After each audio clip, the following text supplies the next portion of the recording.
bandiraɓe amtuɓe yebde ayawa habrirde Pindi TV caggal yettude gueno gonɗo jonɗo en juule rasulu sallllahu alayhi wa sallam. En calmini khalifaɓe diini ko noon kadi en calmini khalifaɓe aada ko noon calminirɗen ɓen ɓe ganduɗa ko waɗoɓe feere ha jeeɗen kono kadi en calmini mawɓe galle ɓe. En garti e tongode temeɗɗe 2 hande eɗen jaɓɓiɗo mo jaɓɓinoɗen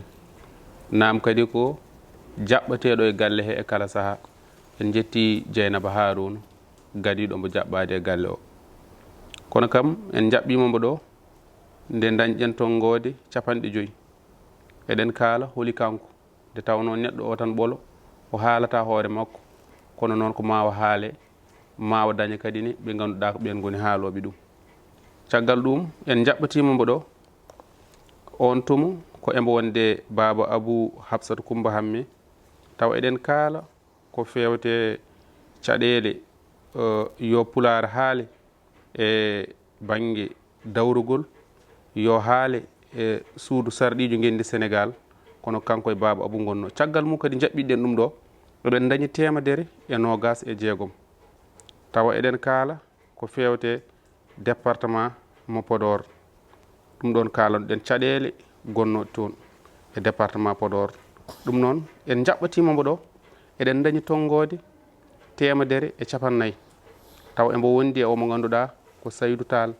yawma nden kalannoɗen ko manditade nde joguinoɗen. caggal mum jaɓɓitiɗen ɗum ɗo 153 ɗum ɗo noon tawa eɗen kaala ko fewte karalle kese woni guilay Tigo ha Orange no ɗemgal ngal wellitorto natatonete. ɗum noon wadde waɗi fayida no fewi. min garti ɗo kadi ni min jaadi toon to place de la nation ɗum ɗon ko yawma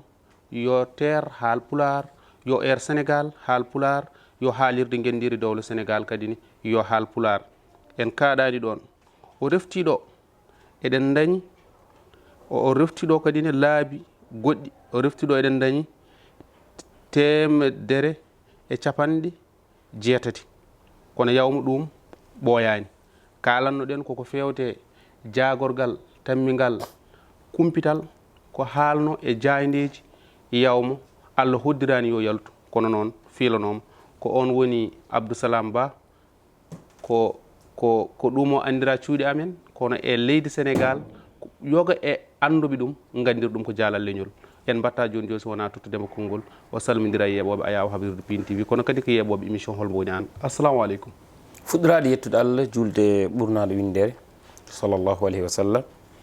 yettude jinnaɓe meɗen ɗiɗuɓe nene baba yettude seerembe men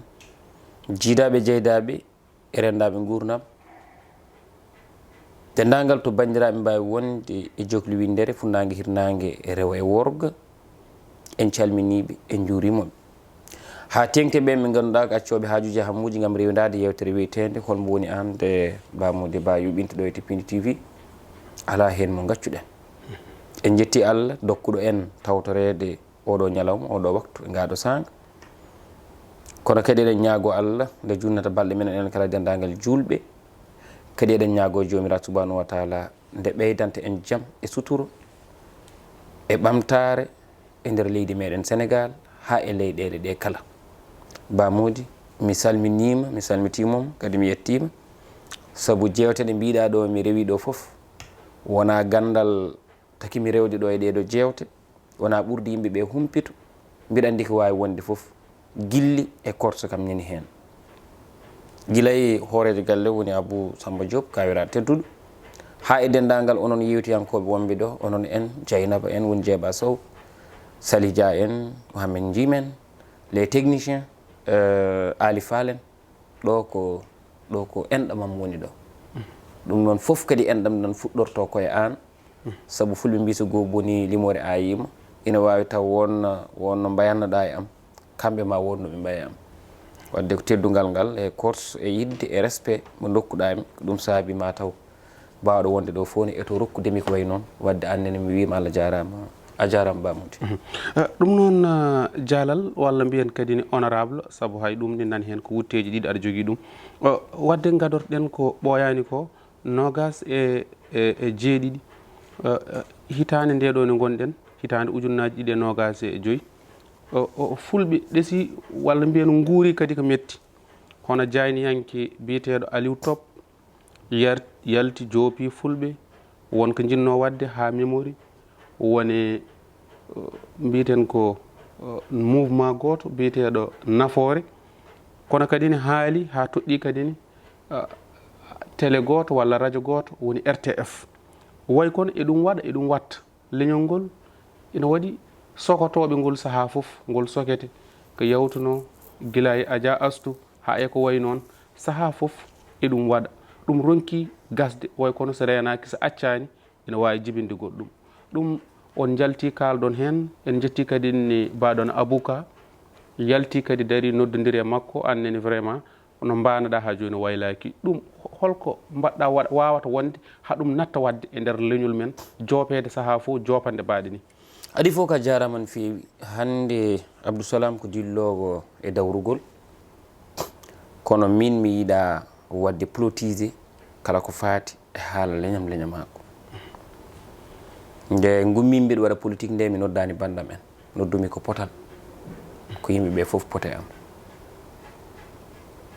kala kadi ko mbiɗa haala ko joofi leñol ngol wawi wonde foof mi ittat politique mi fawaɗa ɗum keɗotoɗumo yo faam ɗum Aliou Top adi foof ko o timmani taw jaydiyanke kanko e hono makko en eɓe keewe plateau ɗi joni o timmani jaydiyanke kadi hay somo jogui haqqille wonko heddi saabu omo fonno andu nelɓe mo ɓe ko nelimo ko e ɗo ɓe nelimo ɗo e ɓeɓe nelimo ɓe omo andu noon on fonno andu so haali ɗum ɗo jam tawtamo hen saabu kalɗo bone waɗi bone dañata ko bone ko haali ko ko bonande ɓurani ɗum mawon kadi ko haali ko foof e wonde bonande ne wona gonga aɗa wawi haalde hunde bonno leydi mais taw gonga kalɗa kanko o haal hunde wawde duppude leydi te kadi ko fenade takin wiide ko fenade ayi e nder haalande makko sa tongi o joofi hen ko ɓeeɗo o joofi hen ko liste Nafoore adi fof o joofi hen ko Burkina Faso Mali Guinée e Sénégal o joofi Afrique de l'Ouest leyɗele ɗe ganduɗa fulɓe ina jogui hen doole o joofi liste Nafoore o joofi Daouda Dia o joofi Abdoulaye Daouda Diallo o joofi Amadou Ba tawi o waɗi dow ko président Macky Sall o joofi radio télévision fulɓe international o joofi RFI fulfulde ɗum ɗo heewi ɓurti holko nawdi RFI fulfulde e président Macky Sall holko nawdi radio télévision fulɓe e liste Nafoore holko nawdi ɗum e Abdoulaye Daouda Diallo walla Amadou Ba fiindirani c'est à dire ko penale pewnaɗe pewnira fenade aɗa andi fenare fewnirte ko gonga ƴetta fenade nandidina ɗum e gonga kono kamɓe ɓe ƴettu fenade ɓe nandidin ɗum e fenade ha woni fenade a wawa tawde toon ko wona fenade foof ko fenade tubako wiyata ɗum ko des accusations graves radio télé fulɓe Macky Sall jeeya ɗum politicien ɗi jeeya ɗum jeeyi ɗum ko Ali Malal Diallo ardi ɗum ko Abdoulaye Ali Malal Diallo aɓe jogui kadi plein droit wiide radio télévision fulɓe international haydara ko woni hen koy so tawi wonko woni hen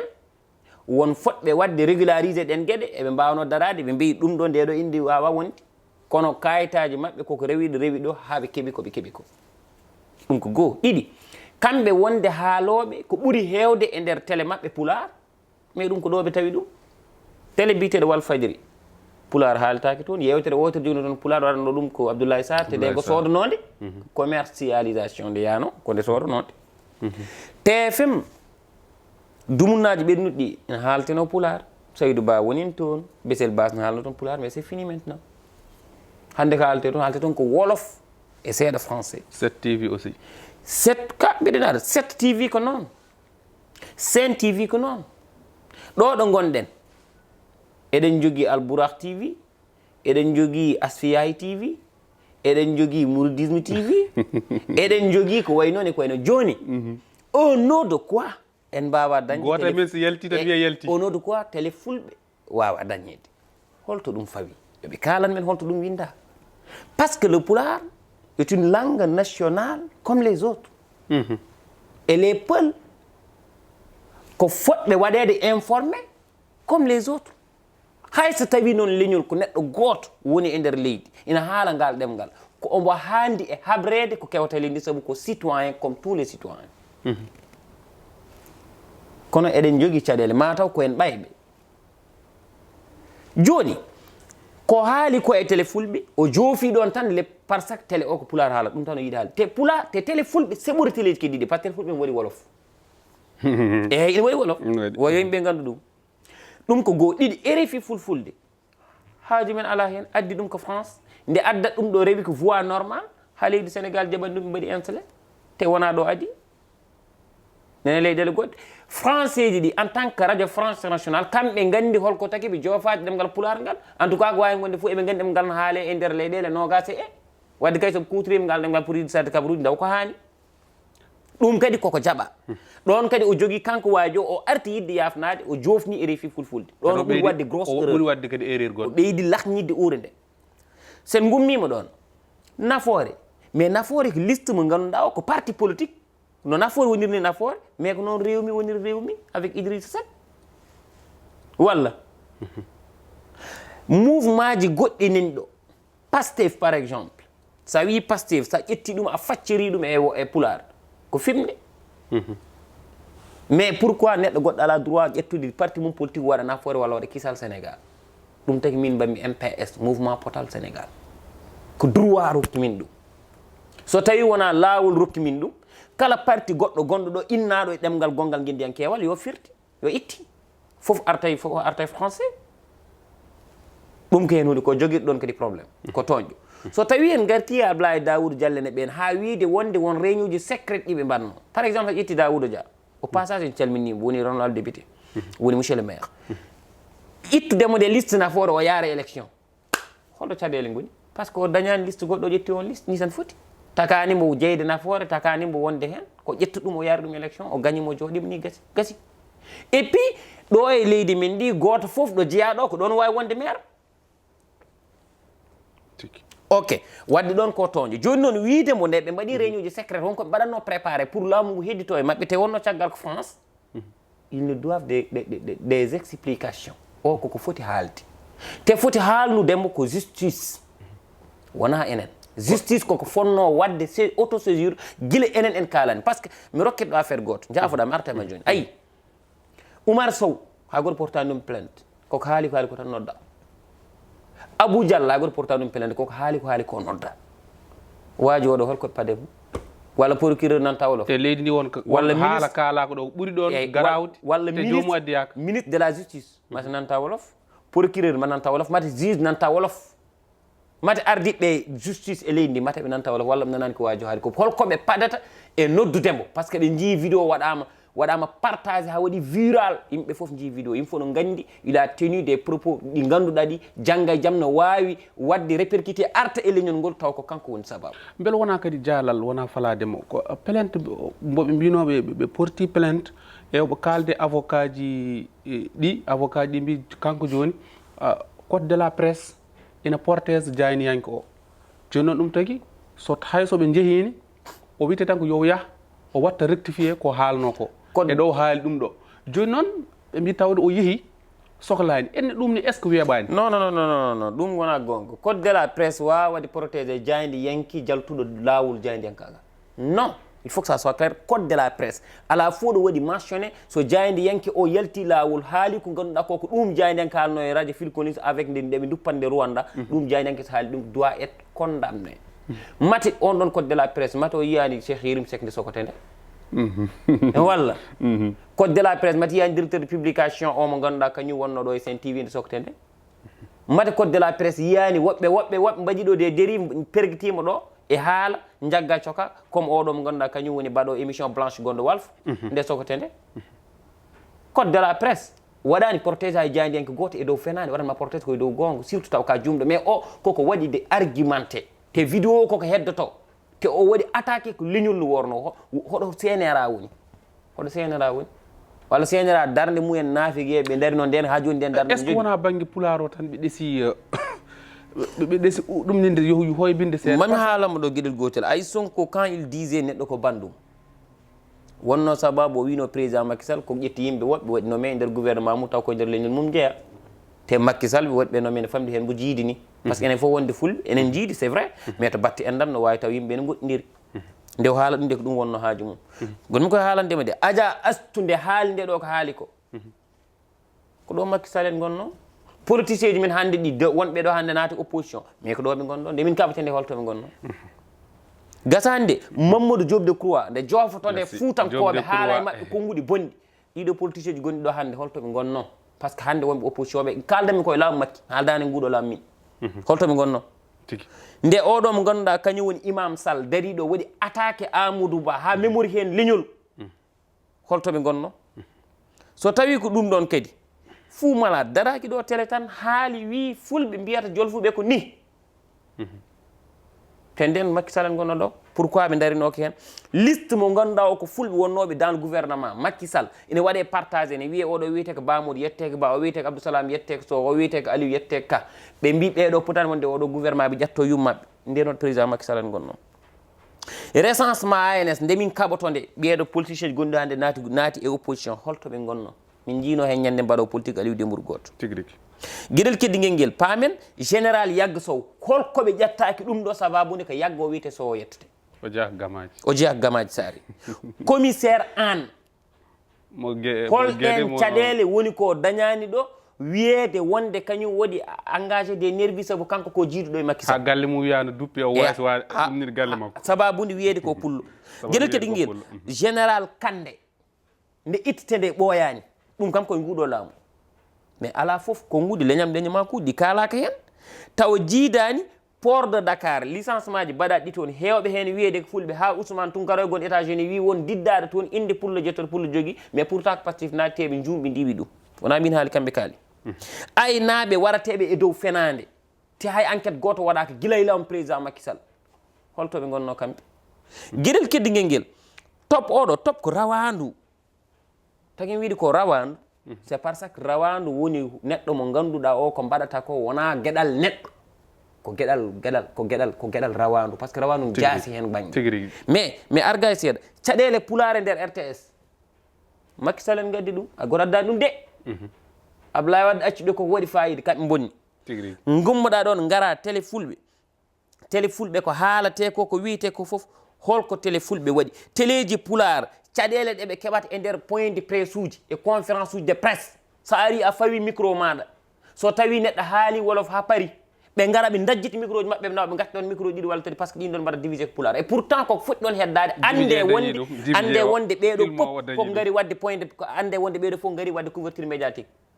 mais diccade haɗata saɗa yana wara copie ma woppuɗo ɗon micro ma ko bonnata et pourtant soɓe ƴetta kamɓe élément ji fulɓe ɓe ene pawo micro ji muɗumen fulɓe son ƴetta kamɓe ɓe guitta kadi sa wi aɗa haala mbima noon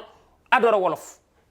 waɗni wattini wata haalan min ɗum c'est comme si leydi ndi ina waɗi ɗemngal ɓurgal keddigel ngal et pourtant ɗum ɗon foof président Macky Sall en gaɗi ɗum ɗo ɓe jooɗi ɓe ndaara gueɗel keddigel ngel so tawi a ari e administration sénégalaise hannde aɗa ara e nokku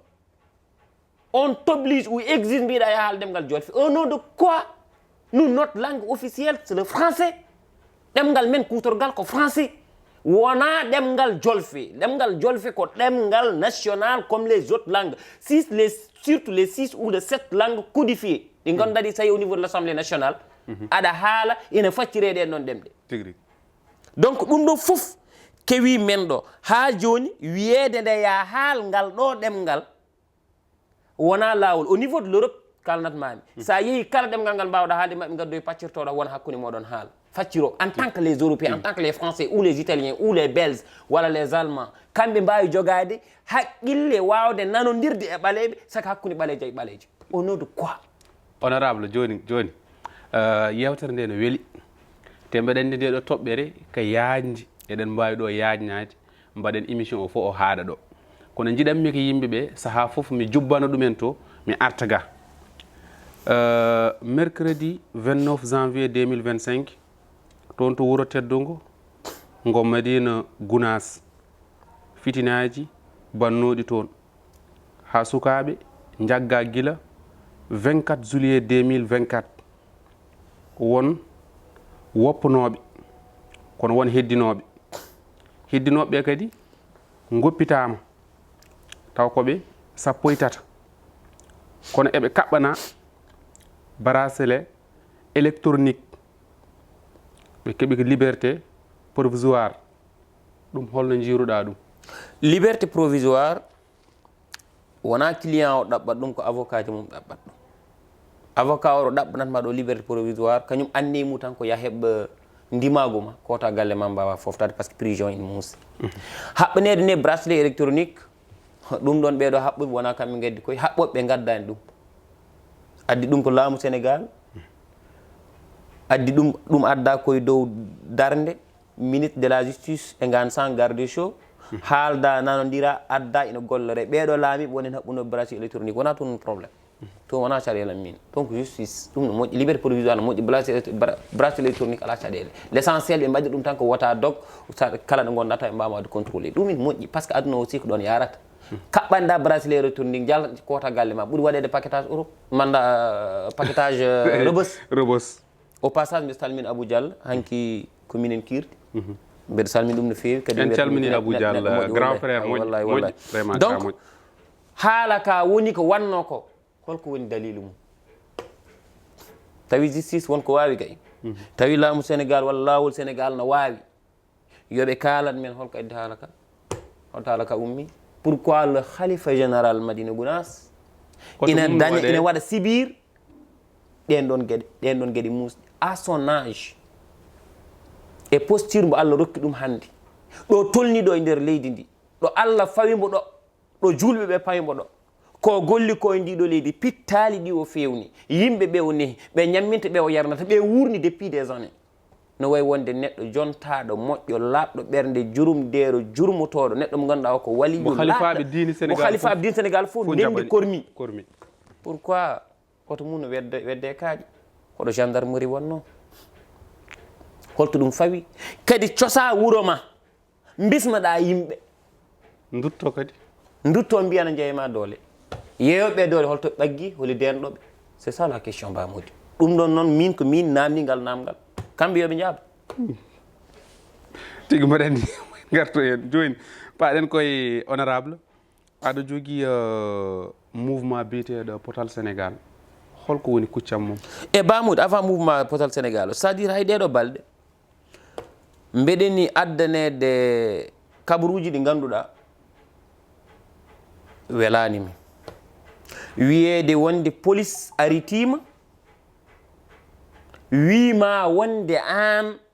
ya andu laamu mon gasi je ne suis pas d'accord sabu ko ɗum ɗo addata leñamako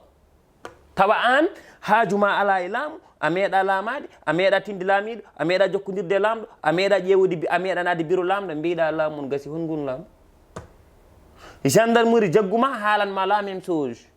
pas men les gendarmes ou les policiers ko frère uji men par ce que ɓe jalti koye galleji men kadi koɓe jangguinaɓe ko en jangguinaka waɗa e pittali mabɓe waɗaka e pittali men ɓe pammina ko en pamminaka kadi koɓe ɓurnaɓe en koɓe wiyaɓe yoɓe nden en donc so tawi won e yimɓe dadatoɓe yimɓe ne mbaɗiɓe respecté par tenue ji mabɓe alay saago ɓe ndentano en ɗin konngudi par ce que ko ɗin goni duppoji leydi encore une fois fulɓe laaminoki de ala laamino ko président Macky Sall comme no Wadda laamirino ni comme no Diouf comme no Senghor comme no goɗɗo hande no Bassirou laamiri ni c'est pas les séréer ala ko séréer laami kono mais c'est pas wona laamu sériraɓe ɗum yo yimɓe gandu ɗum Sénégal ko leydi démocratie donc encore une fois kala kaɓɓowo teni baɗaɗo formé ganduɗa ko yahate alay saago ɓe ƴeewa koɓe noɓe kaldirta ni yimɓe saabu ma wood moɓe potti yeytaɓe ko fittano muɗum te ɗum moƴƴani encore une fois la Macky Sall laamade takani fotani tagde soɓe jii pulle ɓe ƴawta ɗum Macky Sall minen haaju amen ala e Macky Sall encore une fois ko boni koɗo e leydi ndi hande ko goyeten koɗo fof ko heewi en ko Macky Sall ni bonni ɗum min haali hay goto wawa ɗum ittu ko noon Jalal wonko notɗen hen jaaɗen tagui wiide kanko bonni ha tagui wiide kanko bonni saabu gueɗe kewɗe bonɗe mbaɗi ɗo yeeso makko au lieu o waɗa feere justice daro hen o waɗi laissé aller ha ɗum yettiɗo o wadde kala ko lorli hande ngol ɗon leñol e ndiɗo leydi ko heewi hen ko kanko yeeɓi kanko eɓe wonduno wona kanko tan tigui rigui sobaɓe mbawno dartinde ɗum gila nden donc so yimi dartinani ɗum wadde ko kamɓe hande nguɗo laamu kala kada wiyaɓe wiiɓe 20% 80% o bedda ɗum laamu président Macky Sall sabu ko kamɓe waɗi laissé aller ɓe gacci yawti ha yetti ɗo hande ɓe mbara yimɓe haala hande ɓe jooɗo ɗo won hen mbara yimɓe haala na mbiyana gonto ina mbiyana gonto gendiyankoɓe nder 24 heures ça c'est impossible minen nde min daari min kaɓe nde ɓe mbino minen komin ennemi ji laamu tigui rigui toɓɓere men adande no waɗi fayida no fewi ko fate Potal Sénégal toɓɓere men adande mouvement Potal Sénégal way Potal Sénégal an kam aɗa andi Potal Sénégal ko mouvement mo ganduɗa ko mouvement dariɗo e wadde dawrugol ɗum ko min tourner la page wiyede nde ko chroniqueur wiyede nde ko jandiyanke hay so tawi mi wonani ɗum wiyede nde ko gendiyanke ɗum fof ala caɗele mais hande mouvement Potal Sénégal ardi ɗum ko min te mouvement o dari koye dawrugol potal ngal noon ko potal wonɓe jiyani école aji yo dañ wonɓe jiyani dispensaire uji walla centre de santé ji yo keɓ wonɓe jiyani lycée ji yo keɓ wonɓe jiyani collége aji yo keɓ wonɓe ganduɗa hande ɗo goni ɗo ngala boliɗi jaari yo balle wonɓe jiyani ndiyam labɗam wonɓe ngala courant wonɓe ganduɗa hande justice ne ƴette ne fawe dow muɗumen taw koye dow fenade ko ɗum min mbi mouvement Potal Sénégal wi ko ɗum yo hokke leydi ndi alay saago équité waɗa e nder leydi ndi goto foof ko kanduɗa e ndimagu ma totteɗa woto totte ka jeeya kono ko poɗɗa tottede ko totte ɗum ha timma ko yimɓe foof ndendi poti yo goto fof heeɓe hen feccere mum ha timma ɗum woni mouvement Potal Sénégal en jeeyi élection législative hay so tawi ɗo wuuro men ɗo en gagnimo ɗon en dañani natoyde gonɗen ko liste AKS gonɗen ko 5e position Abdou Karim Sall yeehi assemblée nationale enen en jahani mais enen takno men yaade ko yidde ɗaɓɓude expérience e politique hay so tawi wonko ganduɗen hen ko heddi eɗen coyni échéance uji gariyoji élection ji gariyoji so Allah newnani men so neɗɗo ne jaggui accani tan ina wawi ma yettoyo kono noon kadi mouvement o komi noddo hen kala ɓiɗɗo gendi Sénégal kala ko mbawɗa wonde ka jolfo ka pullo ka séréer ka ni ko mbawɗa wonde fof l' essentiel ka Sénégal naaji mbiɗa nodduma gara jagga hen saabu minen min ngala hay mbuɗu min ngala hay buɗɗiɗi mais amin jiiɗi leydi ndi donc ko mouvement politique mo ganduɗa ko min woni yeeso mum au passage mbeɗa yetta dendagal wonɓe comité directeur o yimɓe fewjitteɓe yadanoɓe élection wonɓe caggal leydi e nder leydi et tout kala ɗo joguimi cellule aji kadi ko wayno Italie en Allemagne en Espagne en ko wayno France en ha yetti Gabon donc ha yetti ɗo e leydi ndi carte ɗe no jeeyirani vraiment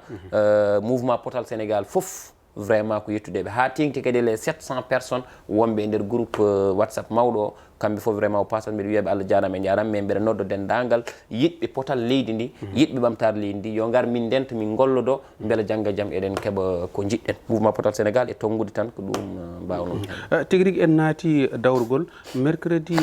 29 janvier 2025 conseil des ministres bannoɗo taw PM ɓeydanama doole ɓeydanama sembe ko fewte kala hande mono yalto leydi ndi il faut ko ava jonte ɗiɗi walla yontere ko ma mbaynoɗama kono kadi haɗani ɗon ko wayno zone 1 so yahannoɓe toon comme mission keɓanno ko 50 ujunere kala ñalawma woni Amérique du Nord et Amérique latine sa ƴetti zone 2 aussi woni Europe walla Royaume Uni ɓen kadi keɓanno ko kala ñalawma eɓe keeɓa 50 ujunere sa ƴetti zone 3 woni Afrique banggue hirnangue Afrique banggue funnague Afrique hakkudeje ɓen ina keeɓa kala ñalawma 40 ujunere kala ñalawma ɗum ɓe keɓanno sa ƴetti zone 4 woni Nouvelle Zélande Australie ɓen ina keeɓa kala ñalawma kayenne ko 50 ujunere keɓanno kala ñalawma kono way kono sa ƴeewi ordre de mission ngaji mbaɗannoɗi ɗi walla ko way noon walla per diem walla journalier ɓen kam koɗo Macky Sall accuno ɗumen ɗo ha joni dirani ɗon ɗum ɗo holno jiruɗa ɗum ko question de populisme wiyaka pour yencinde ngalu men ha ngalu men wasa bonnede ay koɓe kaali ko ɗo ko populisme yidde nannude haqqillaji Sénégal naɓɓe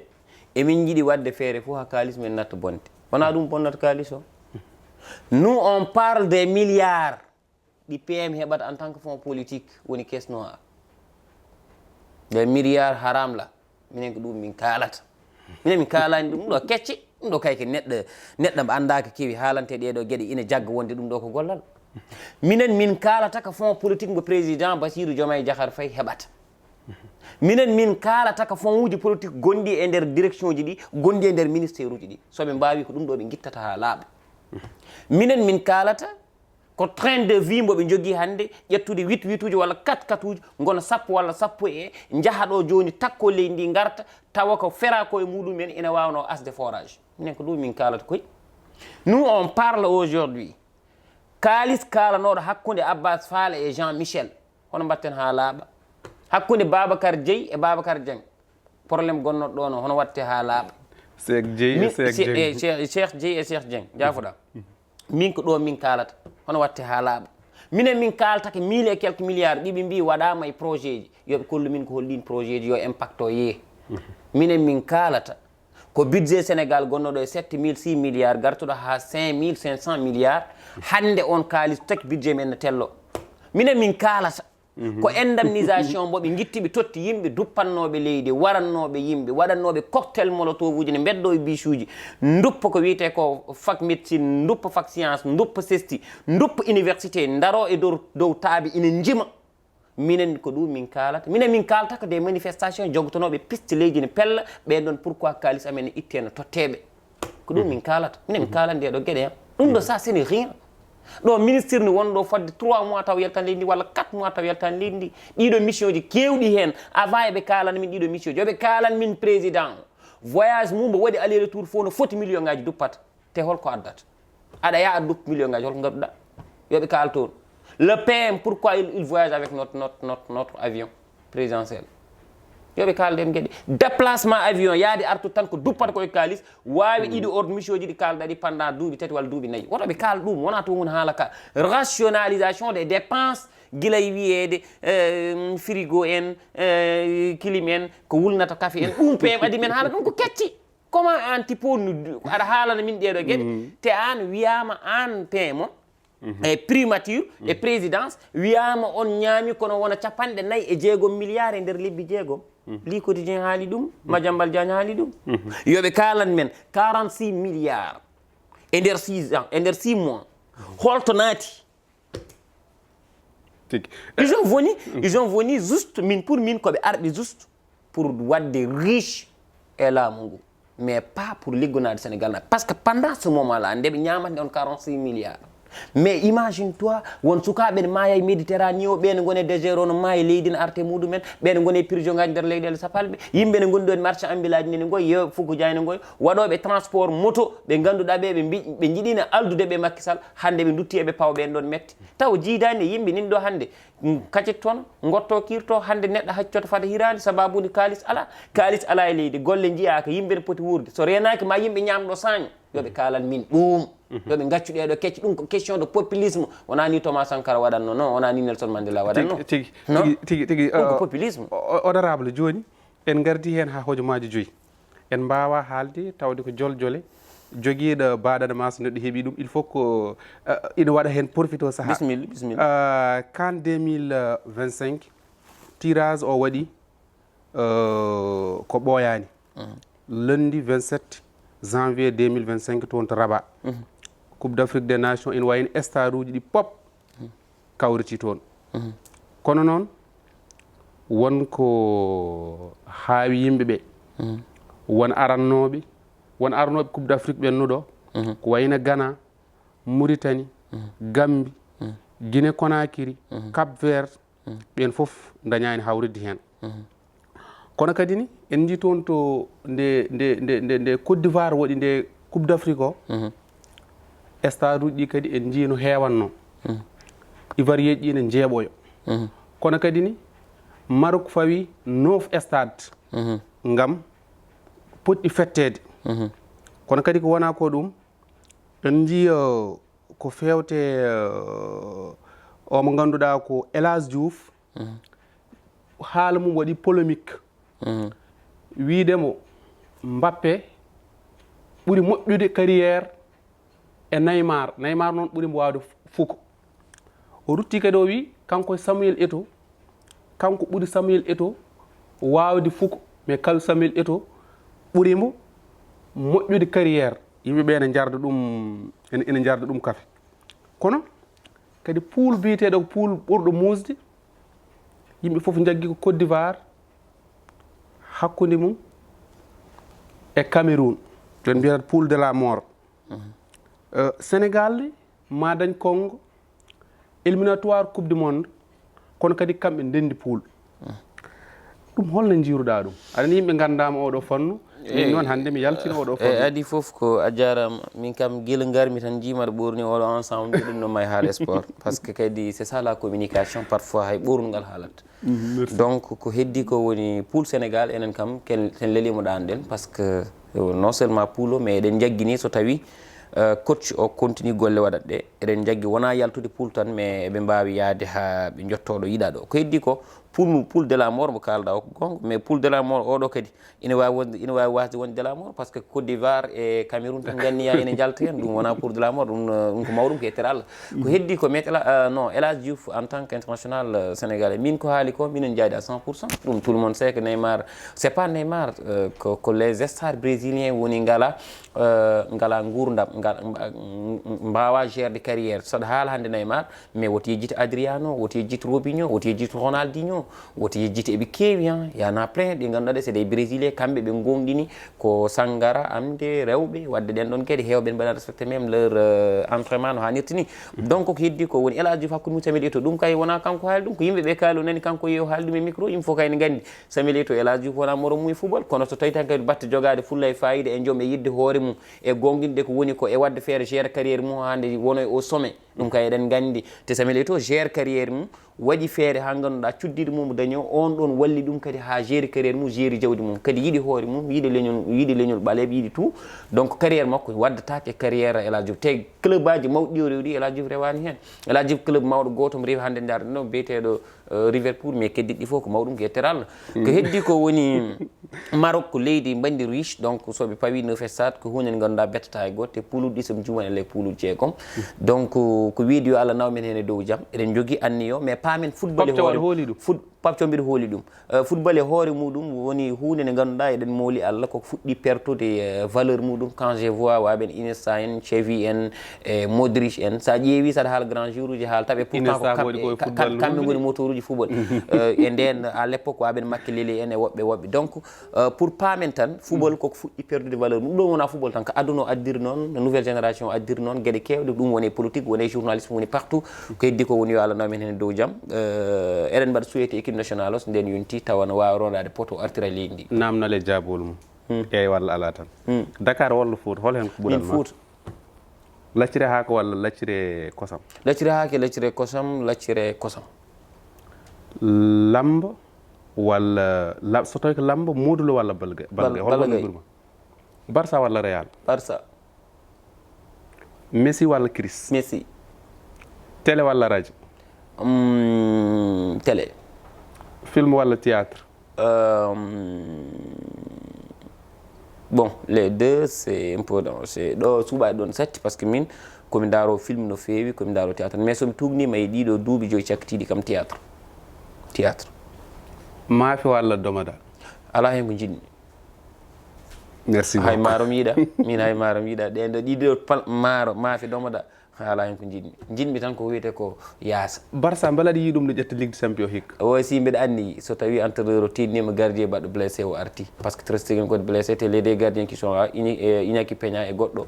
ɓe timmani lomto Ter Stegen bala ko Barça gandanoɗo guila e diño o yahata ha joni kañum jogoɗo artuni joni par ce que avec militaire e Gavi Pedri De Jong et les attaquants avec Lamine Yamal e Rafinha e Fermin Lopez en e ɓen ɗon ko Kouabi woni le défenseur là no jiirumi oɗo équipe vraiment ina jogoɗo lomtiyade quand même mbo cevi en gasnira Balla Gaye sitto mbeɗa jogui hoolare mbiruma naniɗo wonnoɗo Balla Gaye naywi kono noon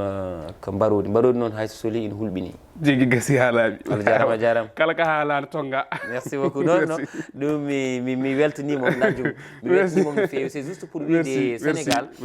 jaafoɗa technicien c'est pour wiide Sénégal leydi ndi ko un peuple un but une fois leƴƴi ɗi jiidi yumo goto e baaba oɗo nani resi ɗo ono jibinto ono jibina ga ono hurtiyi to ono hurtiyi ga leƴƴi ɗi foof ndendi koddite kadi ganduɗen ko cousinage woni ndenɗiragal donc ko noddanmi état gonɗo ɗo hande o ko noddanmi wonɓe armée ko noddanmi wonɓe gendarmerie ko noddanmi wonɓe police ko noddanmi hande wonɓe wonɓe administration yoɓe gandu ɓiɓɓe sénégal ɓe fof ndendi poti e yeesa lawol kadi ɓiɓɓe sénégal naɓe fof hannde ñamdeɓe yardeɓe fof eɓe jiiɗi kono ɓe ɓuuri yidde ko jaam donc wawi min ɗum rokkude noon ko leñol fof ne woodi responsable uji ne woodi anduɓe woodi yontaɓe alay saago leƴƴi ɗi fof ndenta yontaɓe ɓe jalta kalda nanodira mbaɗa feere ha mbaɗa baissé oɗo tension mo ganduɗa hannde woni